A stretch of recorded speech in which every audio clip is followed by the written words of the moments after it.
Okay, so we import background, import foreground, and now we want to work with the key. In most cases, the image will be perfectly imported and you don't need to do some stuff. However, in some cases, like with this image, you'll notice right here we have a problem with the key. So let me adjust. And by the way, if you need move around and you notice how our resampling work, same like in Photoshop, you can press and hold space bar, left click, and you can drag around. So as we dragging around, this is square quarter simpling. And if you need a little bit better quality, you can always switch, and you can see it's a little bit better quality, but it's take a little bit kind of delay. So many times I find quarter simple work the best. Okay, so let's go back here and let me zoom in a little bit more to this area with the pens. Right here, let's look what we have. So you can see we have contaminations on a green color. And it's kind of start working, but right there we're losing details. So in this is we can work with a key to actually adjust some of these properties. So, and you notice as a key toolbox, let's collapse some of these properties. Okay, let's go to switch result. Okay, for a second. Okay, I want to collapse so we can see all properties we have it. By the way, in a version 8, it's many new things was added that is make much more nice and pleasant to work with these applications. And as we're going in, I will mention them, but overall many new options was added. So let's look first what we have. It's a red eye reduction, and as soon as you expand it, you'll notice right here if it's off, when I try to open, it automatically will check for me and will apply after to our eyes. So if we have it for some reason, we'll have it right here, red eyes, if our lights was directly. So we can enable, and it will remove some redness from this. Notice it select after. So by disable this, we can select the eyes specifically, areas. But in many cases, if you just select after, it will work just fine by find the wet eyes and remove some red color, or actually tint this to more grayish neutral light. Okay, next we have it UV blur. It allows us to remove some jagging on the edges. So sometimes when key is applied to remove it, and it will be depend also on the compression, camera, and sensors, you'll notice on the edges you may have it some steps. Okay, right here we have it kind of good edge, so we don't need to worry about this. But if you see, you will always can enable UV blur, which allowed us to smooth some of the steps between, so it will add some blurring to them additional. So when you have a different type of the blurring, Gaussian is most common, also vertical or horizontal, depending if you have specific needs for this, and amount of blur can be applied to this.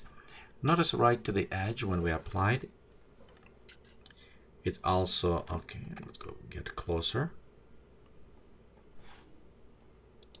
Right here, for example, to the hair, and you can see without blur, you can see how the line going. And we'll go just edge and we'll add maximum blur, and you can see right here we have it kind of more blurring. So again, it's not all the time you want to use it, but if you have some edges, you can always enable UV blur. That will help work with some low resolution images example, or maybe you need scale up, whatever it's where steps will start appear very visible, then you want to maybe disable by or enable UV blur and add additional parameters to this. Okay, you will notice when we import image, it was automatically after Chrome key enable. You have another options which is less powerful. It's using after color difference. So example, we can go enable this. You can see right here we have a little bit different options. So we can have options for the green screen, blue screen. Here you can notice, or automatic, it will detect on the most areas whatever color dominant on the green or blue, and it will apply it. And also we can simply see we have a 100% removal color, how much on the details, and also softness based on the edges. So let's go look back right here with the pens. You can see it's still be producing that effect. Same. So, and we can apply how much of removal we can do it. And even right now you can see already we kind of start fixing these edges, how much we want to apply in details, and also softness based feathering almost in when you start using. Okay, so let's look even down right here, and you notice we have right by the shoes some problems, and we can apply to some of this effect. Okay,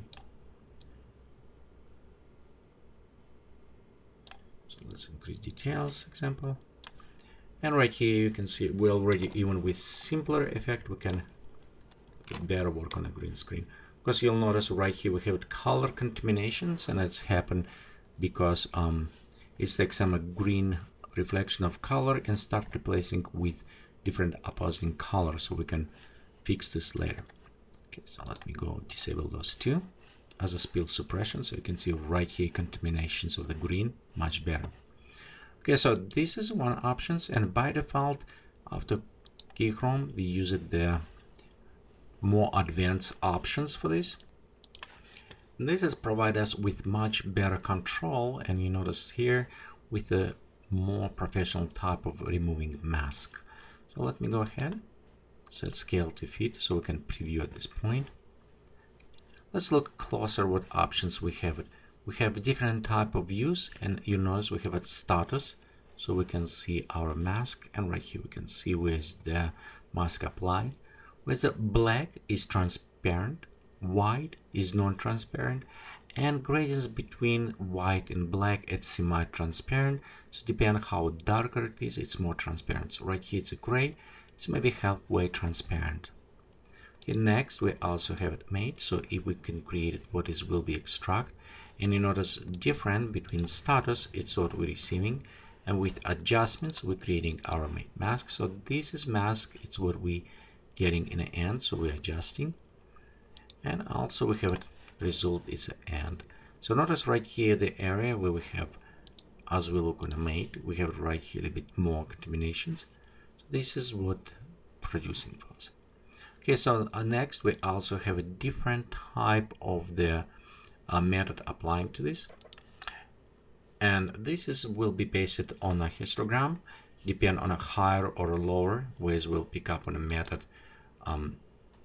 And most time, if you notice yours in a little bit more darker, you maybe want to switch to the lower, like right here, or the higher tones. But you notice this is was the shadows, so it's probably in histogram going more in the lower, so we can go in the lower, and you always can just leave it to the mid if you need it, or you can adjust also to the manual, where you can adjust just, another.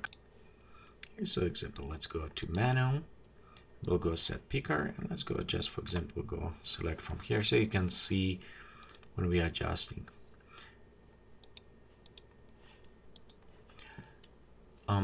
Also other options, you notice we have adaptive colors. For example, if right in some areas we have some gradients going or other options, adaptive colors will help compensate slightly for this.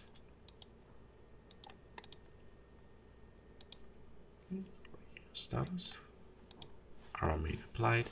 So in many cases, I found out if you just set after on a medium, that will work without adaptive colors.